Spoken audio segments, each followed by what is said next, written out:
Right now, I'm challenging myself to see if I can make 128 Regulation H teams that are each different from one another over the course of 128 days. Why 128, you might ask? At the end of the 128 days, we're going to do something special where we battle every team against each other in a single elimination bracket to see which team emerges on top. There will be some competitively strong teams, there will be some gimmick teams, and there will be some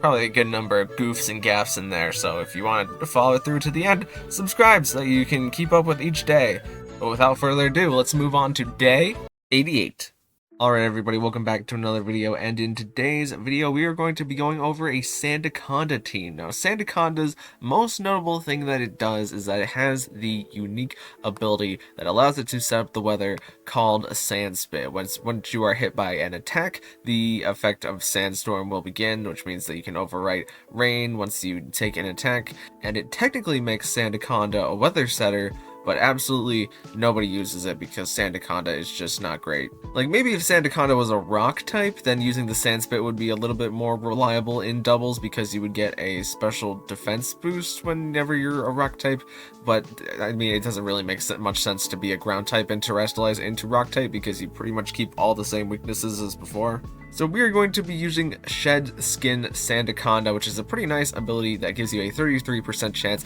at the end of the turn in order to negate your status. And since we are going to be using Rest on Sandaconda and hopefully making ourselves bulky, we can go for Rest, and then there's a pretty good chance that we just won't have to take all 2 turns of sleep with the Rest, as once we use the Rest and then the turn ends, there's a 33% chance that we might just immediately wake up. And this is a pretty kind of reliable strategy in singles, which is probably why Sand Spit is more of a singles strategy, I guess. I mean, I guess it's not very popular in singles either, but it would work better in singles theoretically. It's also worth noting that you can minimize on the Sandaconda, but I did not feel like running minimize shenanigans on our Sandaconda today, so let's just jump into what we're actually doing with our Sandaconda, as we have the high horsepower to be our stab ground type damage, and we have the body press just to hit things that we couldn't hit with the high horsepower. But also, since we're going to be using Coil to increase our attack and defense, it benefits us to have both a move that values our attack in case we're getting intimidated, and a move that values our defense in case we're getting screeched, I guess. Another thing about Coil is that it also gives us an accuracy boost, so we don't have to worry about missing our high horsepowers once we get off a Coil, and we can also negate accuracy drops that the opponent might be going for, or if the opponent is going for evasion in some way. And then ideally with Sandaconda, we want to be facing mostly physical attackers, so we are going to be using the leftovers in order to give us a lot of longevity against physical attackers, and we are Terra Steel because Steel is a really good defensive type that negates our previous weaknesses. Up next, we got Arboliva, who is kind of a cousin to Sandaconda in the way that both of their abilities work, where Sandaconda had the Sand Spit, and Arboliva has the Seed Sower, which whenever Arboliva is hit by an attack, will activate the grassy terrain, and it's actually much more useful on Arboliva because not only is the terrain changing a little bit more reliable, but it will also cause Pokemon at the end of the turn to get healed, which all of our Pokemon are grounded Pokemon, so they will be getting healed at the end of the turn, and it also boosts the power of our grass type moves. But our Arboliva is also using the Terra Blast, which whenever we Terra into fire, it will become Fire Terra Blast, but we can use it as a normal move because we are a normal type, and we have the Pollen Puff for side healing up some of our setup mons in order to give them back some health. As well as on our Arboliva, we want to always be taking that one hit, so we have the Focus Sash just to make sure that we can take that one hit that we need to. Up next, we've got Baxcalibur, and our Baxcalibur is a loaded dice set where we have 2 multi-hit moves in the Icicle Spear, which is a 25 base tower ice type move that can hit 2 to 5 times, and we have the Scale Shot, which is a 25 base power dragon type move that can hit 2 to 5 times, but will also increase our speed but lower our defense whenever we use it. And we have the Ice Shard on Baxcalibur just in case we need a little bit of priority damage. It's very reliable. And of course, Thermal Exchange is by far the better ability to have on Baxcalibur, as whenever we get hit by a fire type move, it will give us a free attack boost, and there's not that many light fire based moves to be used against Baxcalibur, and our Terra doesn't really benefit us by being hit by fire type moves, but the additional benefit is that we also can't be burned on Baxcalibur, which is more than likely to happen in some battles. But we are Terra Ghost on the Baxcalibur mostly so that we can dodge the fighting type moves that were previously being super effective into it. Up next, we got Electabuzz, and Electabuzz is going to be our tanky redirector mon for our setup mons that we have here, going for that Follow Me, which will redirect all moves. But on our Electabuzz, we have a bit of speed, so we can afford to taunt some of the slower status move using Pokemon in order to force them to not be able to use their status moves. And we have the Thunderbolt on the Electabuzz, which seems to be pretty common. I'm not sure if there's like an exact amount of EVs that people are investing into their Electabuzz in order to be able to hit some specific benchmark, but Thunderbolt seems to be a pretty popular move on Electabuzz, so we're going to have it on ours. And a benefit of using Electabuzz as a redirector is that it cannot be put to sleep, so we can infinitely Follow Me in front of an Amoonguss or Jumpluff that's trying to put us to sleep. And we are not fully evolved Pokemon, so we benefit from holding the Eviolite item, which will give us a 1.5 times boost on our defense and special defense. And we're Terra Dragon on Electabuzz so that we can redirect fire, water, grass type moves all into Electabuzz, and Electabuzz will not care. Next up, we got my favorite regional Pokemon of all time, Fire Tauros, coming back into the mix. And this is a pretty full offense Tauros. We are max speed Tauros just because we need to be outspeeding things on Tauros pretty importantly most of the time, but we have a lot of damage here with the Flare Blitz, which will be our fire type stab and also recoil us. And we have the Close Combat, which will drop our defense and special defense stat, but it'll be really good fighting type stab. And we have the Wild Charge for some things that we couldn't hit previously with our fire and fighting type stab, but it will also give us the recoil. But with the White Herb, we can either ignore the opponent's Intimidate one time, or you can get rid of the fact that Close Combat drops our defense and special defense one time on the Tauros, so it's pretty reliable to be using White Herb Tauros. And we can intimidate the opponent for any physical attackers that Sandaconda might not be able to deal with right away, but also Intimidate is just a good ability to have in general to lower the attack of moves being used against us. And we are Terra Grass on Tauros just because it is nice to go for Terra Grass to not be put to sleep, but also to make us resistant to water type moves. And lastly, we have our water type to complete our grass, fire, water core that we have here, and I'm going to go with Choice Specs Primarina just because Primarina has kind of fallen off because it wasn't really doing enough with the Hyper Voice, and Moonblast was the main thing that I had in its kit. However, I believe that with a Choice Specs Primarina can surpass the damage that it was previously missing, where it had to go for a Hyper Voice in order to activate its Throat Spray. Now we don't have to worry about going for a sound-based move in order to proc our 1.5 times boost. We just get the boost immediately. It's just that we can only go for one move at a time. And the move that we've chosen, of course, Hyper Voice, which will be water type move because of our Liquid Voice. And we also have Psychic Noise just because since we are using grassy terrain, it can sometimes benefit us to go for the Psychic Noise to prevent the opponent from getting that grassy terrain healing or any healing that they may be going for themselves. But Psychic Noise is not actually a Psychic type move because it is a sound-based move, so it is being affected by our Liquid Voice, so it becomes a single target water type move. And then for our fairy damage, we have that single target Moonblast, hopefully absolutely just destroying the opponent. And we have the spread fairy damage for the Dazzling Gleam that I don't think a lot of people are expecting right now. And we have the Terra Poison on Primarina so that we are resisting the previously super effective grass and poison type moves. But yeah, that's the basic gist of the team. Let's get into some battles. Alright, so first up we have a battle against a team with a pretty good number of supports for what is probably their two heavy hitters in the Goldango and the Dragonite, so things can get really hairy if we are not dealing with their support Pokemon correctly. But we lead Tauros and Sandaconda here as the opponent leads Goldango and the Amoonguss, and we immediately get the Intimidate off. They decide to swap into Gastrodon here as we Flare Blitz into their Goldango, taking it out. Tauros takes some damage there, but now we get up a coil with our Sandaconda as now Incineroar enters the field, getting down an Intimidate. And the reason that I was okay with that play is because even if Amoonguss went for Spore into the Sandaconda could have shed skinned it off. And if they're going for the Spore, it means that they are either protecting or switching out their Goldango, which we could probably deal with whatever they switch out into. But the White Herb restores our Intimidate, and we just protect with Tauros because I thought they were going to fake out into Tauros here, but they actually faked out into Sandaconda, and they went for the Muddy Water into Sandaconda, which caused Sandaconda to take a lot of damage, but we negate the accuracy drop on Sandaconda, as now we bring in our Balva as we close combated the Incineroar to do a lot of damage into it, and I expected the Muddy Water again, so I wanted our Balva to get off its ability, but they actually dual miss Tauros and Arbalva, which is kind of nice for Arbalva because it means that we don't take take unnecessary damage. But if we could have gotten Tauros off the field there to bring in one of our other Mons that could maybe take both Mons here, then it would be kind of handy. But Tauros staying on the field isn't the worst thing in the world. They decide to swap back into Amogus here as we just close combat into their Incineroar in order to take it out of the game. And we Giga Drained into what was previously Gastrodon, but Amogus takes the hit really well, obviously. They bring back in Gastrodon as we swap in Sandaconda, and we Giga Drain their the Gastrodon here. And they do have Sludge Bomb on their Amogus, so the Amogus can take our Arboliva, but it looks like it does just about enough to 2-KO us, but we can protect with our Arboliva to get outside of the 2-KO. And now that we have Sandaconda on the field and they've revealed their Sludge Bomb, it means that they probably don't have a Grass type move for damaging Sandaconda, and Sandaconda will just shed skin off the spores, so we can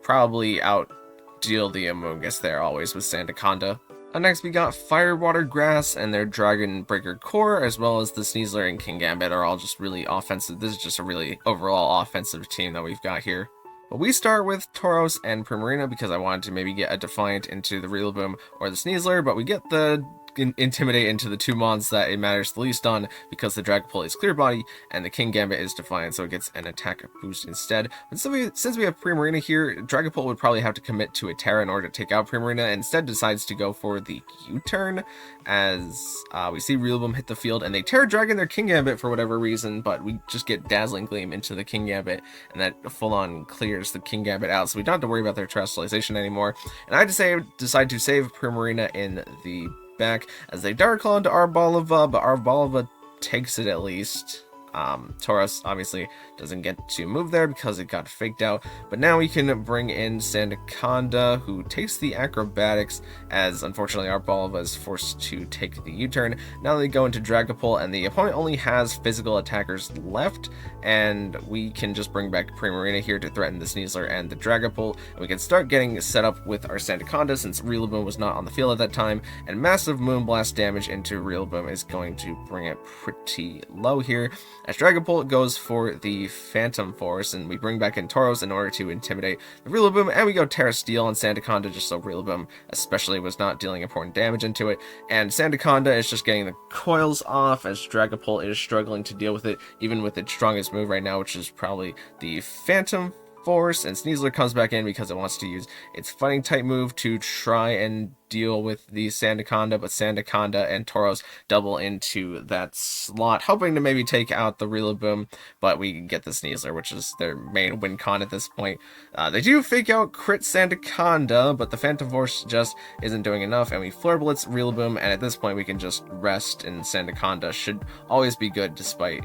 if the Dragapult got like a crit or something. Next we have what looks to be a rain team that has a bit of a mix-up, as instead of Pelipper, they are running the Politoed. But we start the game with Electabuzz and Tauros because I really want Tauros to hit Archaludon, and they do in fact lead Archaludon here, but we also have the Wild Charge in case they led one of their water types, so we redirect with Electabuzz and we get that close combat into Archaludon, nearly KOing it, but putting it in range of Electabuzz's Thunderbolt more than likely, as Body Press does come out into Electabuzz, and Psychic from Politoed also comes out into Electabuzz, but we Wild Charge Politoed in order to deal big damage into it, as Archaludon is faster than Electabuzz, but Electabuzz is able to finish off the Archaludon, and now Politoed decides to go for the Muddy Water, which will take out Tauros and put Electabuzz pretty low, but now we get to see Mousehold come in, and I wanted to bait them into trying to attack Electabuzz and then going for the Muddy Water in order to hit Sandaconda so that we can get our Arboliva in to get up our grassy terrain and then start pressuring both of these Mons ideally. And the opponent does, in fact, go for the Population Bomb into Electabuzz and then go for the Muddy Water, which means we do get an accuracy drop on our Arboliva, but I don't think that matters over the course of the game. It matters if we missed, of course, but Mousehold actually goes Terra Grass here in order to redirect the Arboliva's attack away from the Politoed, and Politoed goes for the Icy Wind, not deciding to take out Electabuzz, but trying to get super effective damage into Arboliva, and the Giga Drain from Arboliva still does a lot of damage, but now we can follow me with Electabuzz as the Mousehold goes for the Population Bomb, and that's going to take out Electabuzz and the Icy Wind into us, but we just need to not miss this Pollen Puff, and the Pollen Puff is able to take out their Terrestrialized mouse hold. As we see in the back, they have the Basque Legion. We have Sandaconda back to the field, and we steal Sandaconda, and Sandaconda lives the wave crash, thankfully. And they're also Weather Rock Politoed, which is not something that I was expecting. At the time, I was partially counting on the fact that the Basque Legion is really going to struggle to take out our Balava, because as we are a normal type, it can't lash respects into us, and then once the rain was gone, its water type damage is also going to be significantly decreased. So having Sandaconda at this point was more of a bonus, if anything, and the fact that Basque Legion decided to wave crash into Sandaconda means that Basque Legion did some maybe necessary damage into itself. And the Icy Wind, so Sandaconda gets to live and make the Icy Wind spread damage for our Balava, and we get to take out Politoed here with a critical hit Giga Drain that more than likely does not matter in the grand scheme of the game, but we protect our Balava because I thought they might attack into it, but they just decide to lash respects into Sandaconda, which is perfectly fine, as now we just need to stall one more turn of their rain, and they wave crash into our Balava, which brings back our grassy terrain here, and we do not miss the Giga Drain, so we full on just get to destroy Basque Legion in the end game. Next up, we have a decently tanky team here, as they have like the Kofe in order to heal everybody, and the Magmar in order to redirect for everybody, but the Salamence and the Archaludon are definitely more tanky setup pieces. Like Salamence has Intimidate, and Archaludon has the Stamina potentially. So they start with Rillaboom and Empoleon, and we start with Electabuzz Tauros, which isn't so bad because Tauros can take a KO on either of these Pokemon as long as there's not a Terastallization. And we're not being threatened by Rillaboom or Empoleon here, unless Empoleon went like Ghost Terra, so we could just close combat Empoleon in order to take it out of the game here, maybe a little riskily, as if they decided to fake out into Tauros, we would have been fine, but then Electabuzz Thunderbolt also threatens Empoleon a little bit there. But we get to Flare Blitz the Tauros on the next turn, but we couldn't avoid the Salamence's Intimidate because of the White Herb, and Electabuzz has yet to really do anything, so we swap in our Balva here because I wanted to maybe take that Rock Slide Salamence is going for, but Salamence actually goes for the Dragon Dance here, and we do get some Thunderbolt chip on the Salamence, who's not grassy terrain recovering. They Dragon Claw into Electabuzz, which Electabuzz takes, and it gets taken down by the Archaludon's Aura Sphere that it decides to reveal. But Terra Blast from our Balva is not quite enough to take out Salamence, but thankfully it's not Clear Amulet, so we can Intimidate it back down, and Tauros actually survives and gets to get a big hit off into the Archaludon as it gets a Stamina boost, and they do Aura Sphere into our Balva, but our Balva is pretty tanky and finishes off Salamence with the Terra Blast. So now it's just their Rillaboom and Archaludon left, and we can bring in Sandaconda, maybe for the sack here if we were expecting a Grassy Glide, but it's just the fake out into Sandaconda, which we could try to get Sandaconda to deal ground type damage into Archaludon, since at this point the Tauros should be good to deal with Rillaboom, and we can Terra Steel the Sandaconda so that it does not die to the Rillaboom, and we can start coiling in order to make it extra sure that deals with Archaludon, and we might as well just Pollen Puff into the Rillaboom in order to take it out. It depends how Sandaconda takes the Aura Sphere here. Our Balava is going to be the one to take the Aura Sphere, as Archaludon goes for the Terra Water, but the Terra Water is not enough to save it from the Sandaconda in this instance. And lastly, we have a battle against a pretty similar rain team to the one that we fought before, except they had Politoed, and I had to double check the replays to make sure that they weren't the same person, and they weren't the same person, obviously. But we start with Electabuzz and Baxcalibur, as now I'm realizing we actually didn't use Baxcalibur very much in today's video. But Baxcalibur will have its day in the sun. This one is not it, it's going to have its time in the rain, but we Terra Dragon Electabuzz and redirected here because I wanted to try and hit the Pelipper right away with an Icicle Spear, but the opponent maybe predicts this and gets in an Incineroar, and is going to be resisted by the Icicle Spear, and not a great turn for us because Electabuzz also got critted. So now we bring in the Arbalava to maybe take a Water type attack. It at least takes the Fake Out from Incineroar, which will activate our Grassy Terrain here, which means that we can get some recovery on Electabuzz before Electabuzz is going to kind of be forced to swap out here into Baxcalibur, who can take the Water type damage, and it does about half to Baxcalibur, as Basque Legion is naturally chipping itself, and Incineroar is going to Parting Shot out on Baxcalibur, bringing back in Pelipper, and I Pollen Puffed up Baxcalibur because I wanted to try and get it to do some damage with its Scale Shot here, but because it got Parting Shotted, we can just bring Electabuzz back in for potentially a sack, but the opponent makes a pretty good play here, which is changes just to Hurricane Arbalva, and they revealed the Protect on the Basculed Legion, which means that we weren't able to take out Basculed Legion this turn. It does, however, mean that Electabuzz is building up more grassy terrain recovery thanks to the Arbalva, and we just double Protect so that we can stall out their rain here, so that Electabuzz is extra guaranteed to redirect moves on the next turn.